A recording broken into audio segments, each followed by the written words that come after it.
Good evening, everybody, and welcome to tonight's masterclass hosted by Orthopedics This Week. I'm Scott McLean, the Vice President of Research and Development at SpineWave. My background's in mechanical engineering and medical device development, and I'll be your moderator for tonight's class. We'll be discussing biomimetic implant surface technology and introducing SpineWave's new surface technology developed using nano and femtosecond laser technology. We are really excited to introduce our master faculty, starting with Dr. Barbara Boyan, Professor and Executive Director of the Institute for Engineering and Medicine at Virginia Commonwealth University. Also joining us is Dr. Paul Silvestri, a fellowship-trained orthopedic surgeon practicing at the Norton Leatherman Spine Center. And finally, Dr. Alex Vaquero, who is the President of the Rothman Orthopedics and the Professor and Chairman of Orthopedic Surgery at Thomas Jefferson University. To our audience, please make frequent use of the Q&A button at the bottom of your screen. Starting us off will be Dr. Barbara Boyan. She'll be introducing us to the biomimicry concept in the context of titanium implant surfaces and sharing some of the evidence she and her team have developed over the years supporting the concept's effectiveness. We are also thrilled to have Dr. Boyan introduce SpineWave's biomimetic surface technology and to share her scientific findings working with the surface. For context, SpineWave has spent years developing a surface with features designed to emulate the topographical features within osteoclastic resorption pits using laser technology. Dr. Boyan. I'm Barbara Boyan. I'm a professor in biomedical engineering at Virginia Commonwealth University, and I'm the executive director of the Institute for Engineering and Medicine. And I'm really excited to be able to share our findings with you concerning the biomimetic implant surfaces that have been developed by SpineWave. Let's get going. This is something that when I first saw this picture, I was absolutely thrilled to see that this was possible to achieve in a biomaterial. I think many of you have heard me talk about biomimetic surfaces and about osteoclast resorption pits. And I think most of you can kind of remember back when you were in school that in the bone formation that goes on in the body, that new bone forms on bone that has been resorbed by osteoclasts. And what you can see in this amazing micrograph by Dr. Watari, that as the osteoclast walks its way across a bone surface, it creates kind of a scalloped edge as it moves its body, and underneath its body, it releases hydrochloric acid. You remember hydrochloric acid. That etches out the mineral, and it leaves behind a collagen-rich matrix. If you look at this matrix, and you can see how the osteoclast has put its body down, resorbed, picked itself up, moved over, resorbed, picked itself up, moved over. You can see it walking across, creating this structure. But if you really focus in, as we have done here, and you look at this high-level micrograph, what you can see are ridges.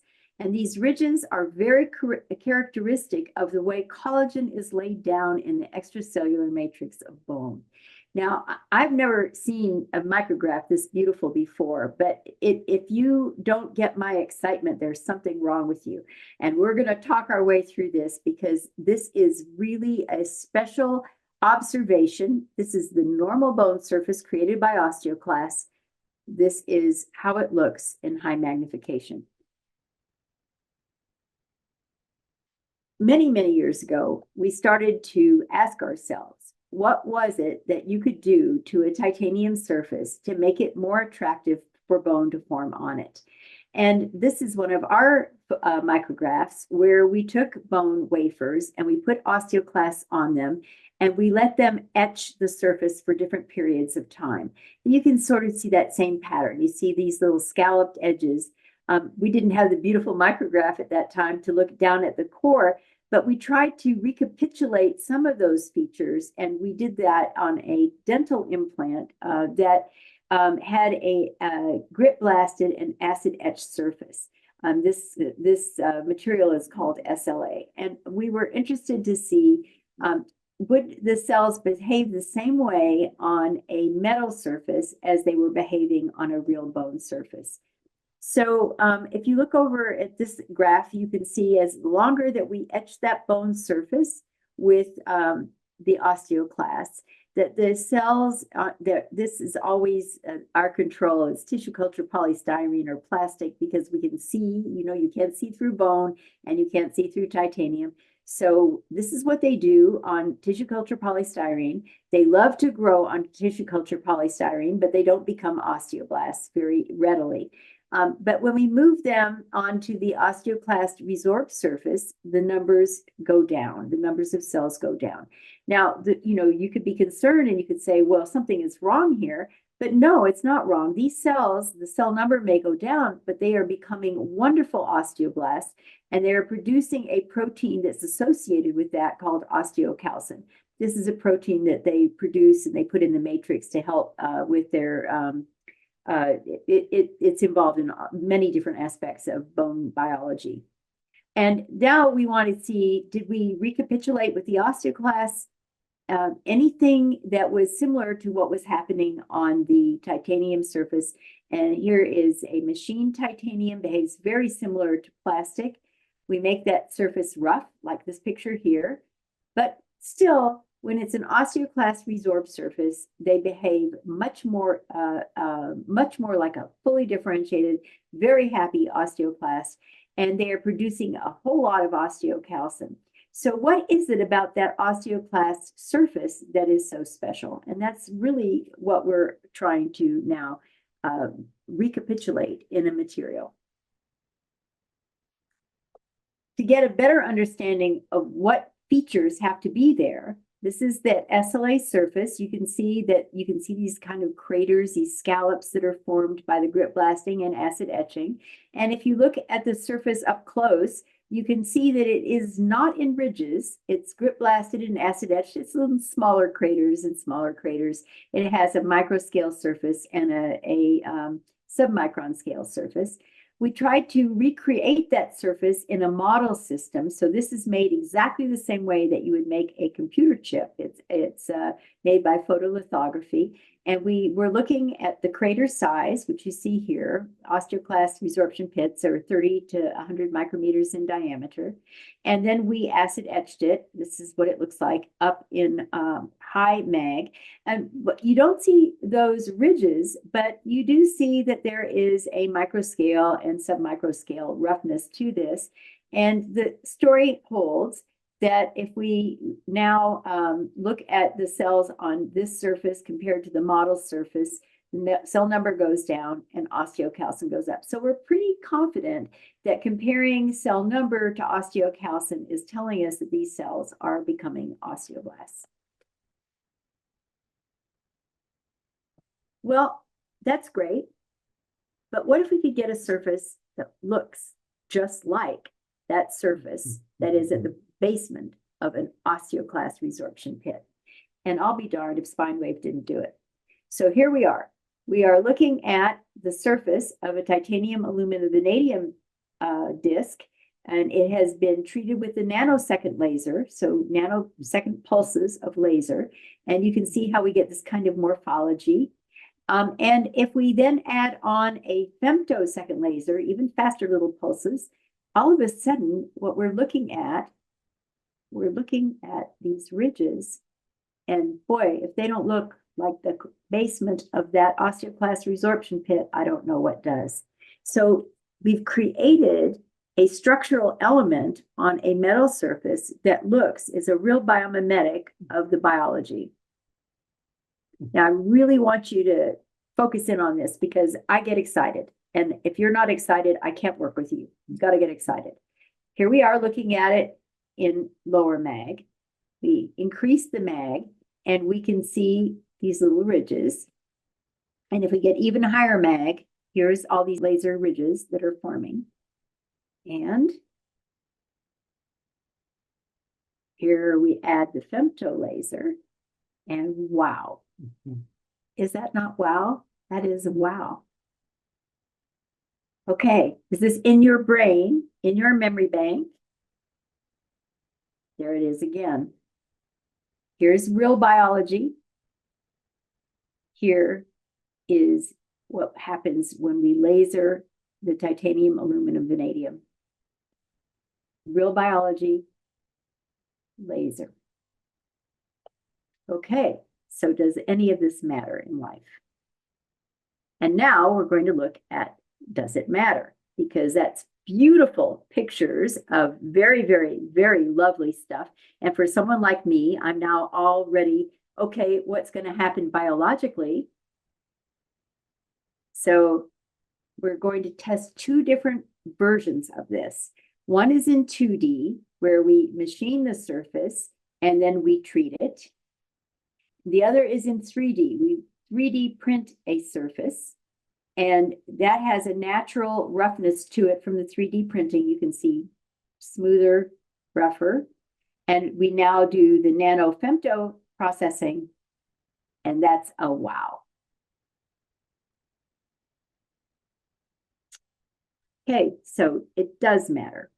And now we have cultured bone marrow, human bone marrow stromal cells, the ones that are going to migrate on when this implant is placed in the spine. And you can see here again that the DNA goes down on the surfaces as we move from plastic to titanium. This is a non-treated surface, but it's titanium, so the cell number goes down. But as we treat the surface, the cell number is reduced even more. Now, that doesn't mean these cells don't grow. They do grow, but because you can't have just one cell on a surface and have bone. But the number, by the time we measure them, which is 7 days or 14 days after we put them in culture, the cells have grown onto the surface and they've started to differentiate. And when they do that, they stop multiplying. That's why the actual cell number is less. It's not that they're dying. They're absolutely not dying.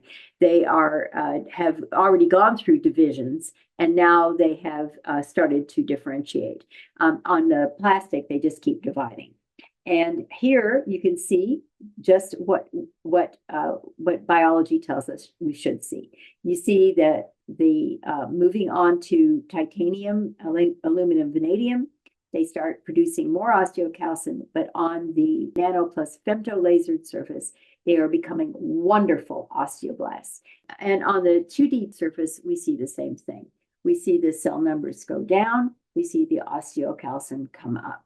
And that is an absolutely wonderful outcome. So if we go back and we look at the surface, what the cells are seeing as they migrate on, they are seeing these wonderful ridges that look just exactly like an osteoclast resorption pit. I want to thank you for listening. I hope that you feel the same excitement that I feel. I love it when you can recapitulate in materials something that actually exists in biology. The cell biologist in me is always happy to see something like that happen. And I'm really thrilled to be working with these materials. Thank you so much, Spinewave. Thank you, Dr. Boyan. That was great. We're so thrilled to be working with you and your team on this exciting new technology. Dr. Boyan is a true pioneer in this field. I am going to take a little deeper dive now into the technology. It really has been an interesting journey, and we're excited to share it with you. You'll notice on the screen that Spinewave's technology has been trademarked TiCell Nano Advanced Surface Technology. We're going to take a step back now and talk a little bit how we arrived at this technology.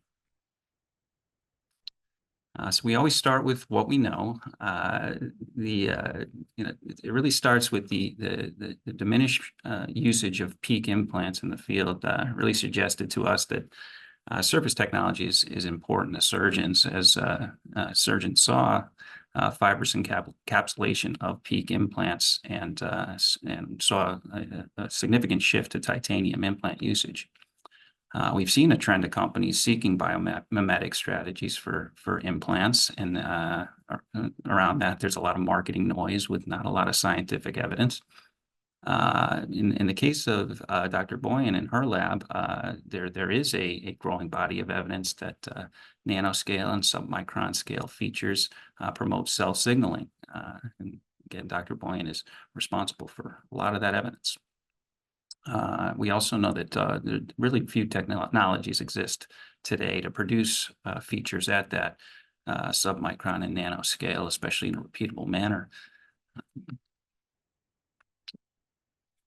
So as we develop this surface, the biomimicry aspect is really only one aspect of the design rationale.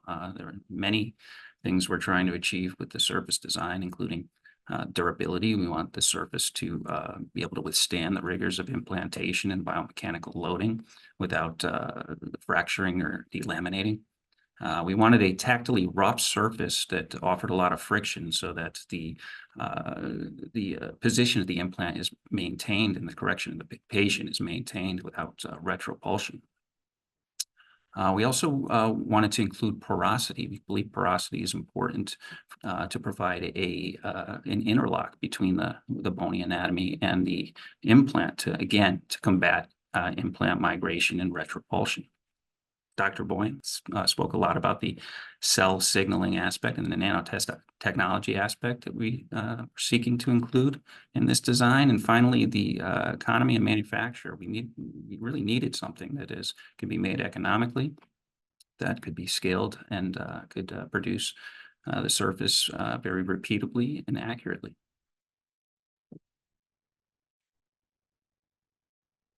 So in doing so, we came across the femtosecond laser as a potential tool, and we were not the first to express interest in femtosecond lasers. Femtosecond lasers are being studied worldwide because of their ability to produce submicron and nanoscale features, and they're being studied for their effects on cell behavior.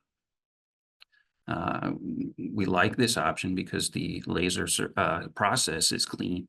It doesn't use any chemicals or of any sort. It's also very accurate and versatile and very repeatable. And when you pair this laser technology with modern automation techniques like multi-axis CNC and robotics, it becomes very scalable. And lastly, its durability. It's a subtractive process with no risk of delamination.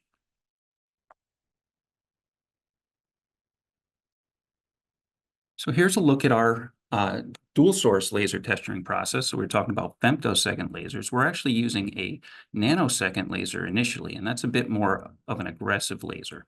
So we can think of the nanosecond laser as kind of the chisel on the surface, whereas the femtosecond laser is more of a scalpel, more fine detail. So first, we are using the nanosecond laser to create a tactile microporous structure. And that provides a high friction interface between the end plate of the implant and the vertebral end plate. And you'll notice that there's pits and pores on this surface that are of a similar size to osteoclastic resorption pits. Second, the femtosecond laser produces submicron and nanoscale features. And as Dr. Boyne mentioned, these are the features that mimic the topography at the base of the osteoclastic resorption pit, the collagen fibers and fibrils present in that area. So in order to give context to the surface and to the features involved, what we're showing here is the Exceed implant. This is a top view. So you're looking at the end plate contacting surface of the Exceed implant, and we'll talk much more about the Exceed implant later tonight.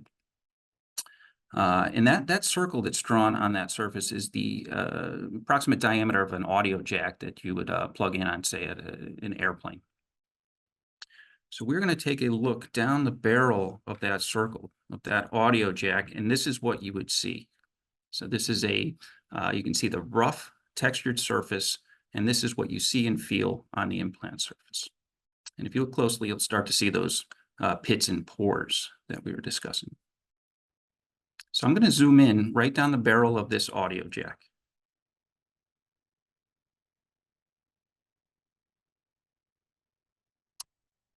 Now we've reached a magnification of 300x, and now we can clearly see the pitted and pore structure of the surface.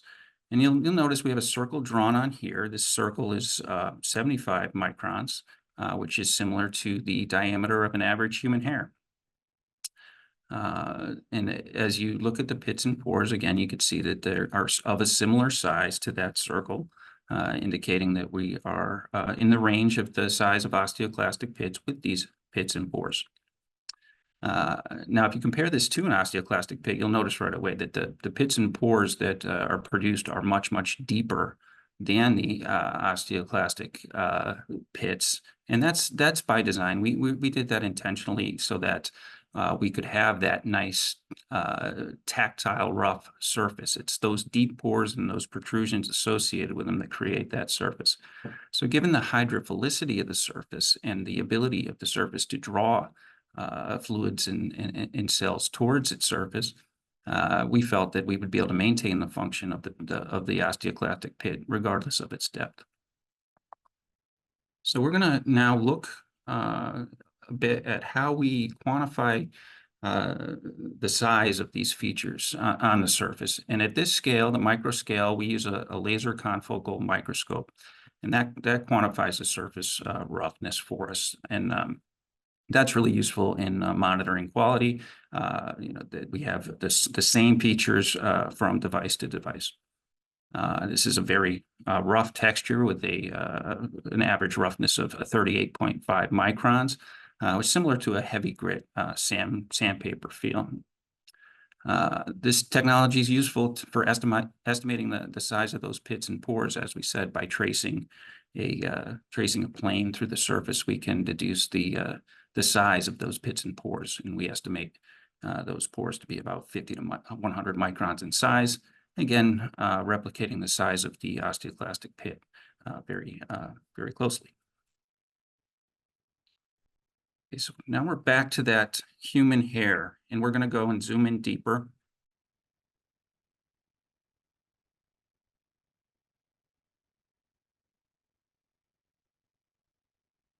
Okay, so now on the screen, you're seeing a circle that's 1 micron in diameter, and that is the approximate diameter of a single strand of a spider web. So, which we all, I'm sure, have seen a spider dangling from the ceiling, with the single strand of web being practically invisible. If that doesn't give it enough context, a single spider web you could fit 50 to 100 of those in a single strand of human hair. So at this scale, we're looking at submicron size features and nanoscale features. And you can see the ridges that have formed from the femtosecond laser, and those ridges approximating that 1 micron dimension that is also about the size of a collagen fiber at the base of an osteoclastic pit. If you look even a little bit closer, you can see the melting and recasting material along and between those pits has left very small features that are at the nanoscale. In order for us to quantify the features at this scale, we use a tool called stereoscopic SEM. We produce a digital reconstruction of the surface. Again, using a digital plane, we're able to deduce the size of those ridges and also the roughness of the texture at that scale. In this case, we estimate the size of the ridges to be between 1 and 2 microns, and that compares very well to the diameter of the collagen fibers from the literature. Okay, so we're back to now the spider web, and we're going to zoom in even deeper.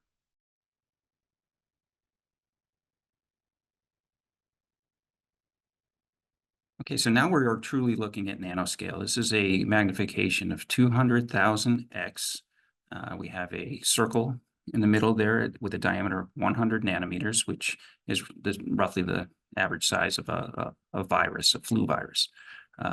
As we look at these features now, you can see that they're blurred a little bit, but the melt and recast of the femtosecond laser that has left these nano-sized features that are similar in size to collagen fibrils. Again, collagen fibrils roughly being 30 to 100 nanometers in size. And again, using stereoscopic SEM, this time orienting the planes between the ridges, we can deduce the size of those nanoscale features and compare to the size of the collagen fibril.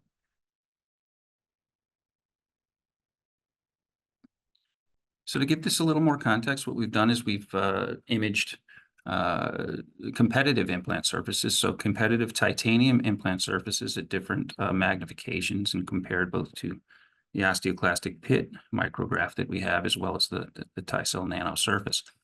So this is 1000x magnification. We have scale bars that are about 40 microns.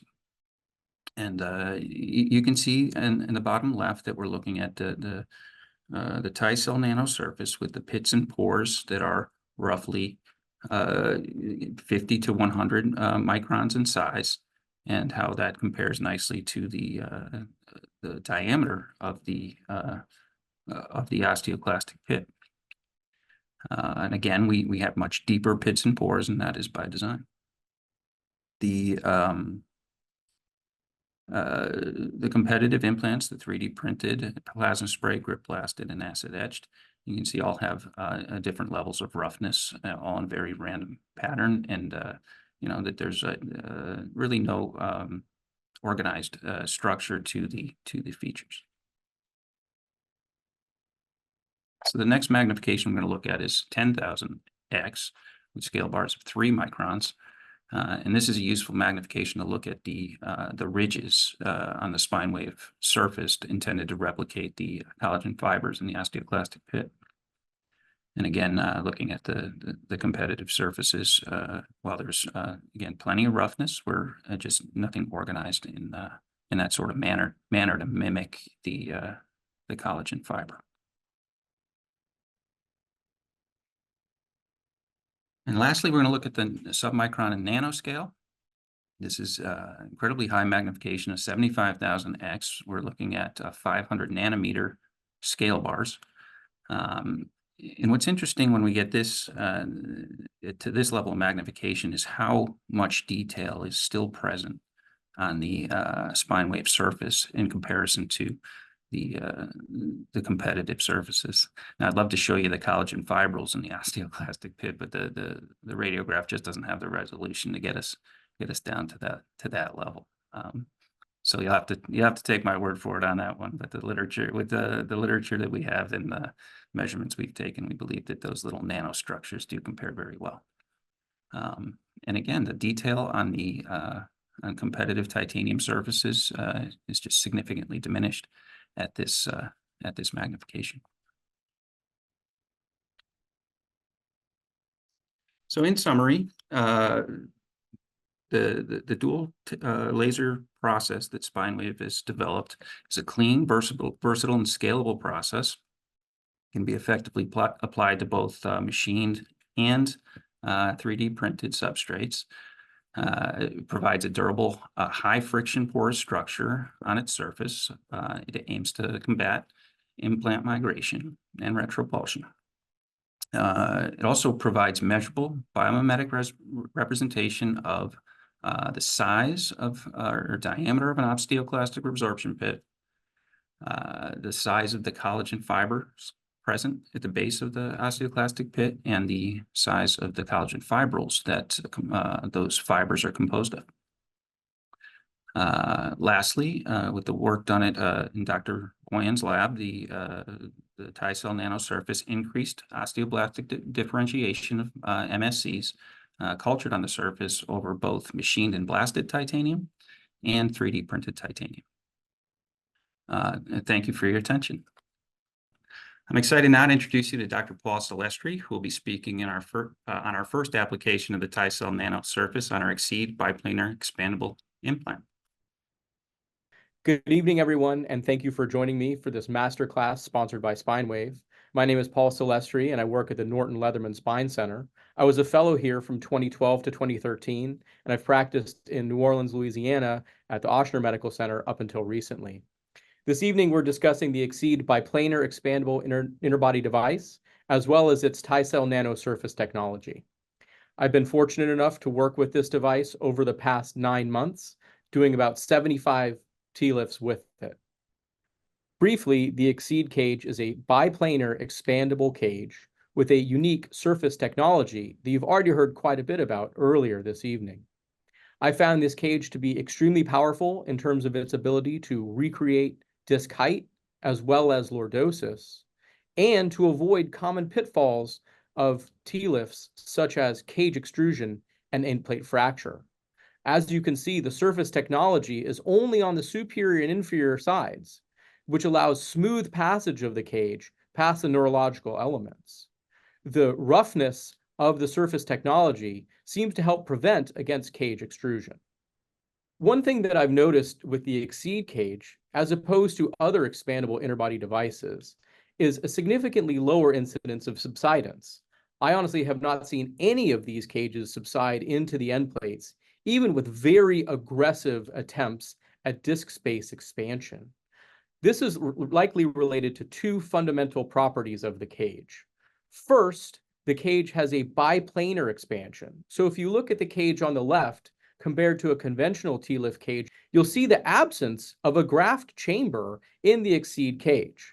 However, after the cage has expanded in two different directions, as you'll see in a video in a moment, you have a large graft chamber that allows you to backfill the cage after cage expansion.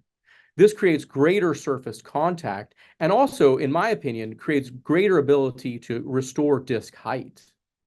Furthermore, the surface technology allows for rapid integration of the cage into the end plates, and I have not seen any evidence of cage extrusion. Cage insertion is very streamlined. Using a single inserter, once the nerve root is retracted, I prepare the disc space in a standard fashion. I still like to use the insert and rotate trials to estimate the height of my desired expanded cage.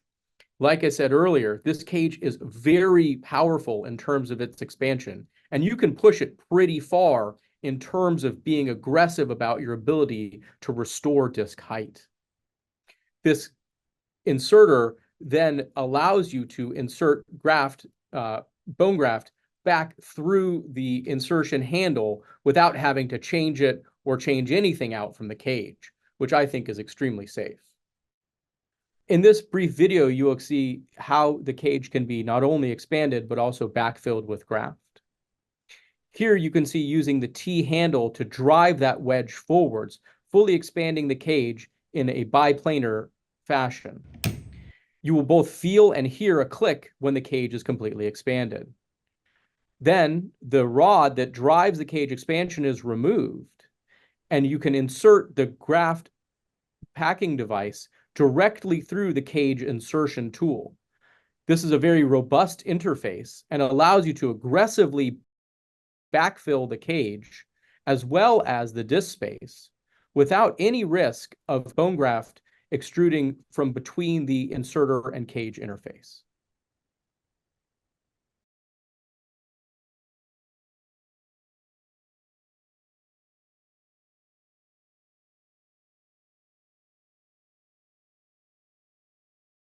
I'd like to show you two cases that I've done relatively recently demonstrating the power not only of the cage, but also the surface technology. This is a 64-year-old male with low back and bilateral leg pain. You can see on AP and lateral radiographs he's had a prior L2 kyphoplasty, has a trace L3-4 retrolithesis, as well as notable L4-5 disc collapse. His stenosis is largely confined to the L3-4 and L4-5 levels, and I thought he was a good candidate for an L3 to 5 TLIF using the Exceed cage. I'm a freehand screws first kind of person for people without significant deformity. You can see my initial x-rays on the left, and then my post-cage x-rays on the right. At the L3-4 level, you can see evidence of a hyperlordotic disc even on the preoperative radiographs, and I was able to put a 15-degree lordotic cage there for excellent maintenance and, in fact, improvement of lordosis segmentally. At the L4-5 level, it was a little bit more of a tight disc. This is the 8-degree lordotic cage there.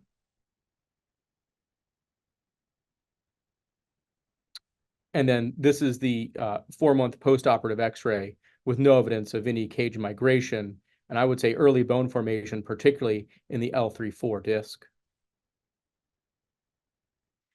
This is another patient, a 72-year-old male with right lower extremity radiculopathy in the setting of a prior L5-S1 fusion, as well as a recent right L4-5 discectomy. He came to me seeking a second opinion for refractory pain. Preoperative imaging demonstrates recurrence of a right-sided L4-5 disc herniation and significant disruption of the facet as well as fluid within the bilateral L4-5 facets. I thought this patient was an excellent candidate for a 1-level TLIF, again, using the Exceed cage. Here you can see my initial x-rays with screws, and then post-cage placement. There are 2 lengths of the cages, and this is the shorter length, as this, I felt that this space was a little short, although I probably could have been a little bit more aggressive in putting a longer cage and perhaps even the more lordotic implant in there. To recap, this is a biplanar expandable cage with a unique surface technology. I found it to be extremely robust, not only in terms of its ability to restore or recreate disc height, but also to avoid problems associated with TLIFs, such as cage extrusion or end plate fracture. I've been very satisfied with it, as well as the ability to place a large volume of bone graft through the cage once it's expanded. And this has been my go-to cage for TLIFs ever since I started using it in December. Thank you. Thank you, Dr. Celestri. That was excellent. We've been pleased with the feedback we've received throughout the limited market release, and we are thrilled to announce that as of last week, Exceed is commercially available. Our next speaker is Dr. Vaccaro, and he will be introducing the next up technology in the spine wave pipeline, the Testa interbody technology featuring the TiCell nanosurface. The first application of the Testa technology will be on our Testa TP pivoting TLIF system. Dr. Vaccaro. My name is Alex Vaccaro. I'm a professor of orthopedics and neurosurgery at Thomas Jefferson University, and I am a true believer of true position. I've used this implant now for years, and what drew me to this implant was the mechanism and how it allowed me to center the implant in the center of the disc space and bring it as anteriorly as possible. So I'm a true believer of getting implant as anterior as possible, getting it to pivot symmetrically. Now, there's other things that I need in an implant, and I come back to the manufacturers. I'd like to have something that is as radiolucent as possible, have desirable properties in terms of its modulus, its stiffness, and also have something that end plates like so it can heal. And the Testa technology has sort of brought that all together.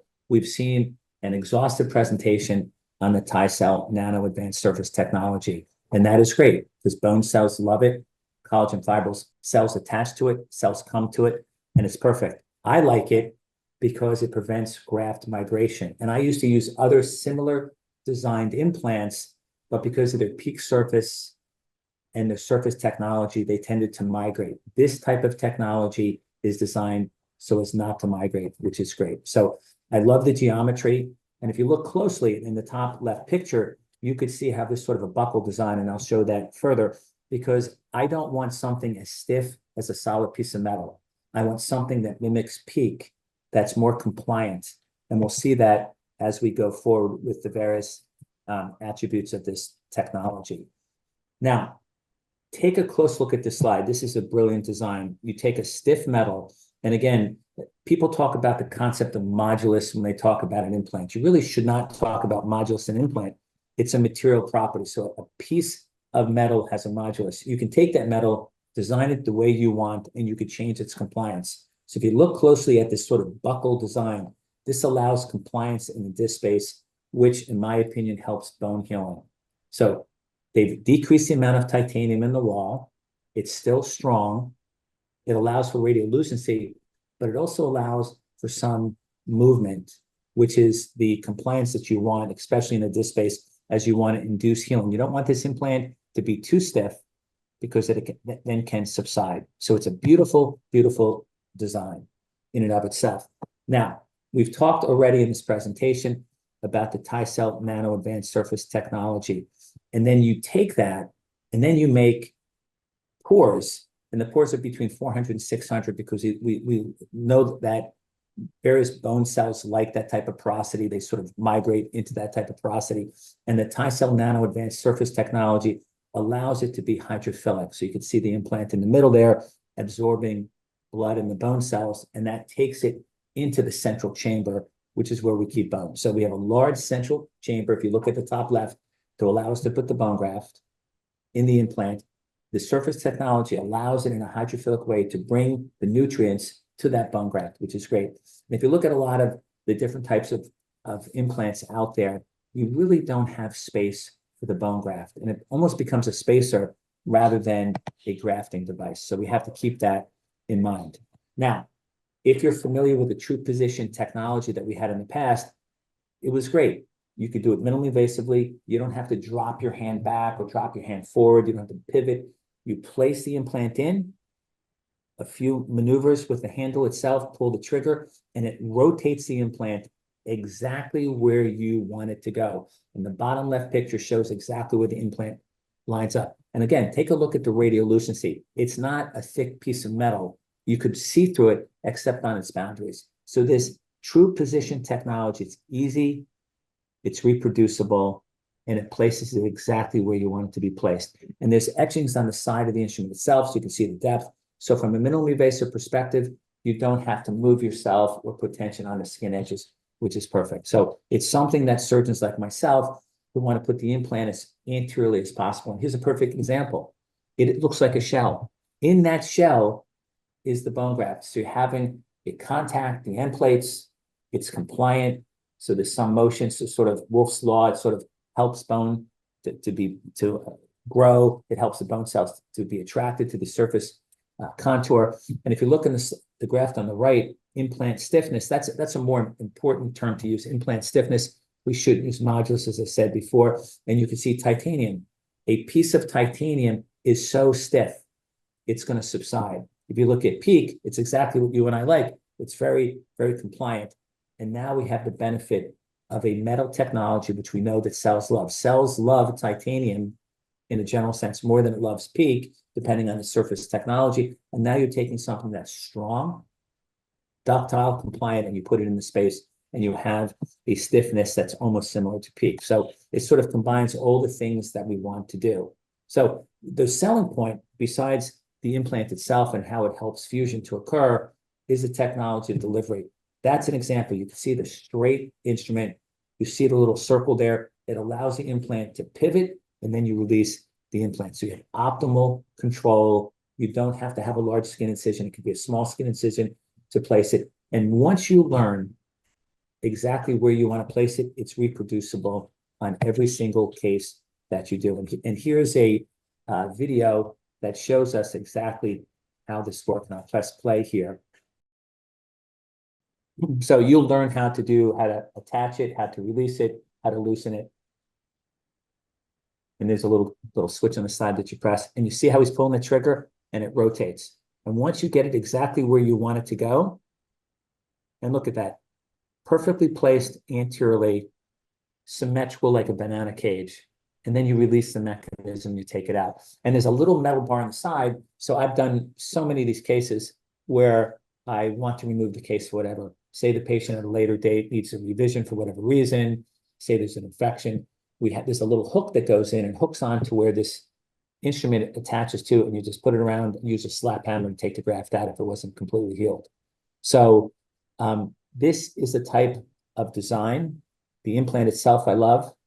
The surface technology is one of a kind, and it allows bone cells to adhere. So I think SpineWave has really done a great job in introducing this technology to the spine surgeon population. I want to thank you for allowing me to give my opinion on this technology. Have a nice day.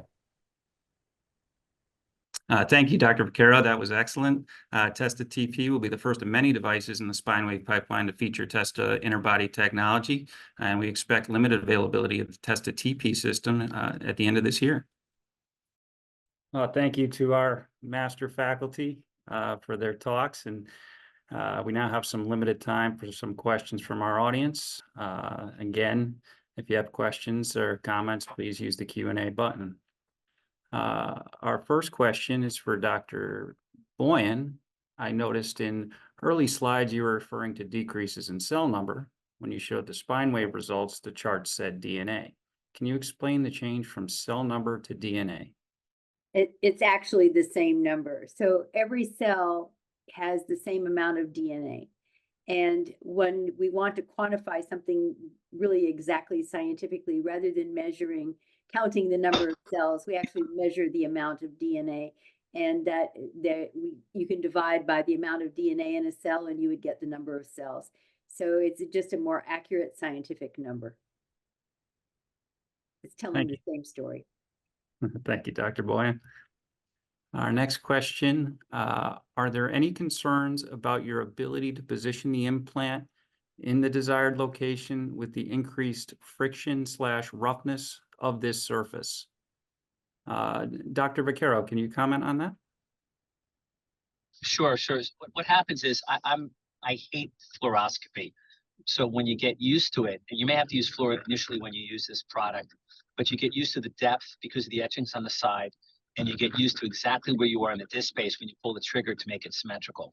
So it depends on how you prep the disc space. You understand that you need to prep it to a certain size and then slightly undersize the implant itself so you don't get caught up in having an oversized implant that prevents you from placing it exactly where you want. So you want to have a little bit of friction, take it to where you know, and after, like, everyone knows who does this procedure, after about 10 or 15 procedures, you just know exactly where you are without getting an x-ray.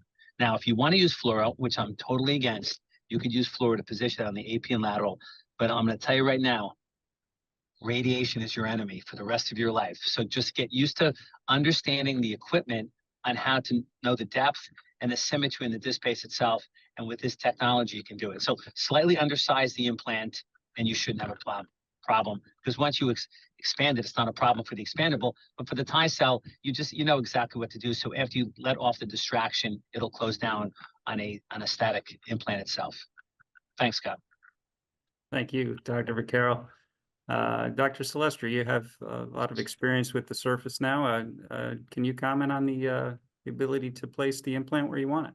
Yeah, and I couldn't agree with Alex more about that you want to avoid fluoroscopy as much as possible for your entire life, because your cumulative radiation dose is every single x-ray that you've ever been exposed to, not what happens during one case. So that's really important for all the trainees to remember.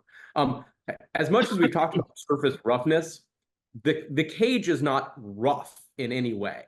Like it does not feel like sandpaper or anything like that. It slides in very, very smoothly, especially with the Exceed, and I see Alex's point, if you really want a cage anterior and you're using a rotating cage, I think somebody may have not picked up on it. He's distracting either on the screws or on the lamina, right, to help get a cage in that's, as big as possible. But with the expandable cages, you can really get a big cage in and you can pretty much put it wherever you want. I usually try to strive for maybe underneath kind of the pedicle or crossing midline if possible. I don't tend to use banana cages. I use straight cages. But again, let's make it clear. The cage itself is not rough in a way that makes it difficult to insert at all. Thank you, Dr. Celestri. Okay, next up here we have another question for Dr. Celestri. You said this has been your go-to implant since you began using it. I'm assuming this is referring to the Exceed implant. What specifically has made this your implant of choice? Sure. So a couple things we discussed. First, I haven't seen any evidence of cage extrusion, which is, one of the things you really hate to see in the early postoperative period. Two, its ability, as I mentioned, to really aggressively expand discs.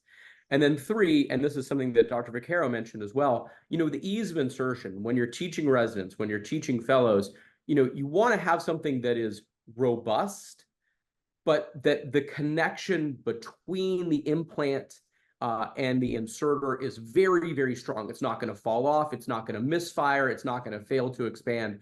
I really haven't seen that at all. So it's really, really good sort of teaching tool as well, because it's just such a strong and robust system that just doesn't fail in my experience.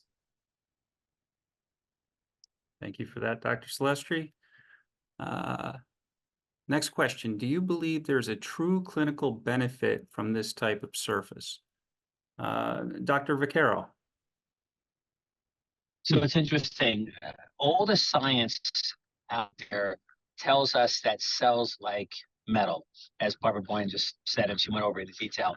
So then when there was a craze to go back to a peak type cage, and I thought that made a lot of sense when they went to a peak with the appropriate type of surface roughness and appropriate type of porosity. So if you had equal designs of a PEEK cage and a titanium cage with the appropriate porosity, it is my belief cells like metal better. So I think this is the preferred metal. Now, I love invisible cages. Be a little bit to the right, a little bit to the left. I love it. I like to see bone graft. So I would say if God gave me an invisible metal cage, I would go for it. But God didn't give me an invisible metal cage. So I like this cage because it likes metal. And I like the fact, as I said before, don't get confused on modulus. Modulus is a material property. If I hollow it out, if I make it porous, it's less stiff and it's more compliant. Therefore, it won't subside. So if I had my choice, I would like to have a metal surface, but I like to be visible. So I can't have everything, but I like this design. Thank you, Dr. Vaccaro. Dr. Celestri, same question. Yeah, absolutely. I think that this is sort of the next frontier, right? Surfaces, and I think you made the very clear distinction. This is not a coating, right? This isn't a PEEK cage that's been coated with something. And I think all of us have used those cages, and certainly we've seen delaminations from that, right? If you have, metal on PEEK, there's going to be failure at some point. With this, surface technology, rather than specifically just a coating, I really think, and you can look at Dr. Boyen's work, and it's promoting bone growth, right? And there's a lot of ways you can promote bone growth, right? And you can use expensive biological growth factors, but at some point, and certainly in my hospital system, we look at that. We look at the cost per case of a TLIF, and we're saying, hey, look, why is it that your total cost per case is significantly more than a different individual's? And it really comes down to implant choices and biologics. And if you're using expensive biologics to achieve a fusion, rather than good surgical technique and choice of implants, I think you're fighting a losing battle in the long run, because you're going to just have to change or fail. Thank you, Dr. Celestri. Dr. Boyen, can you comment on the, on this question, and in particular, any work your lab has done to try to link the in vitro results with in vivo? Yeah, I've actually really enjoyed your answers, both of you, on these questions, because it's really rewarding to hear. What we have found is that if bone marrow stromal cells, what we used to call mesenchymal stem cells, if they are on a surface that gives them the signal to become an osteoblast, they start producing factors that, including bone morphogenetic protein themselves, which they secrete out into their immediate environment, and other cells in the environment. Not every cell can sit on the surface, so there's cells migrating in as bone is coming in by creeping substitution. There's cells that are coming in on the clot that has formed during the surgery, and they get these messages as well. But what is also really valuable to know, and we haven't tested it yet on this surface, but Scott, we're going to have to now, is if they are on this biomimetic surface, then they might upregulate receptors that lets them even know these proteins are present. And that's really important, that they can make this stuff and that they can respond to it. It is all these fancy biologics. And I love Dr. Celestri's comment about the coatings. Absolutely.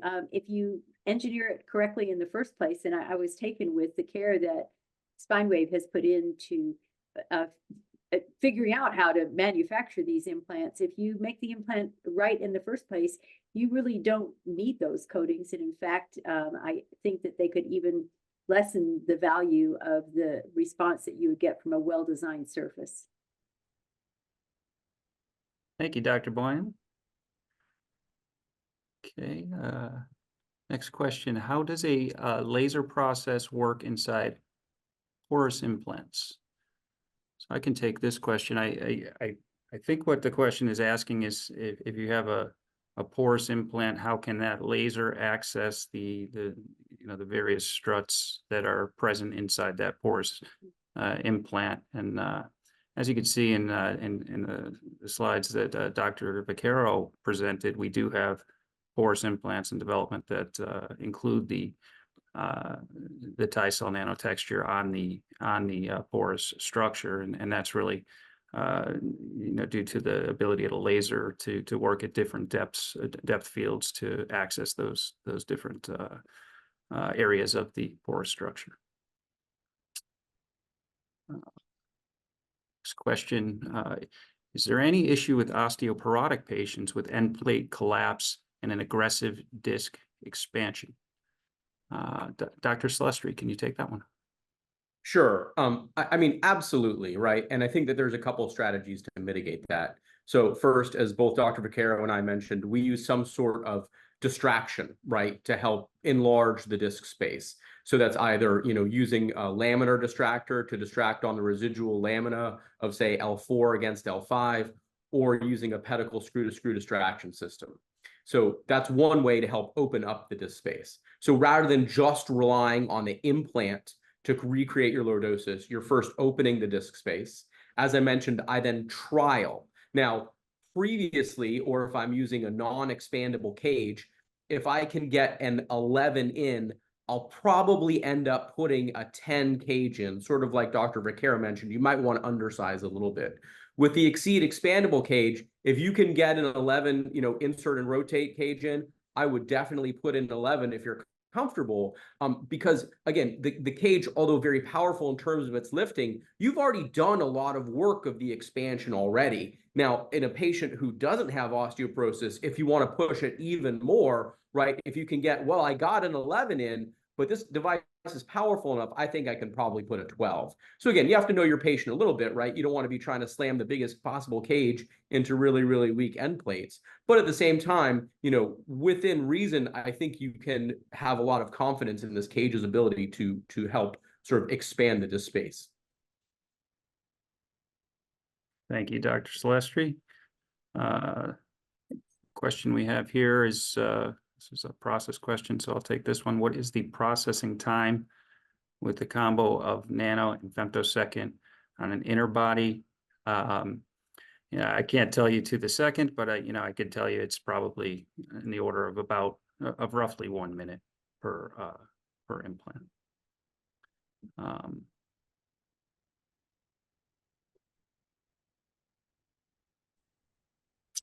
And another process question here, is there a need to clean the product surface after laser texturing? There is some residue from the texturing process that is removed via conventional cleaning techniques.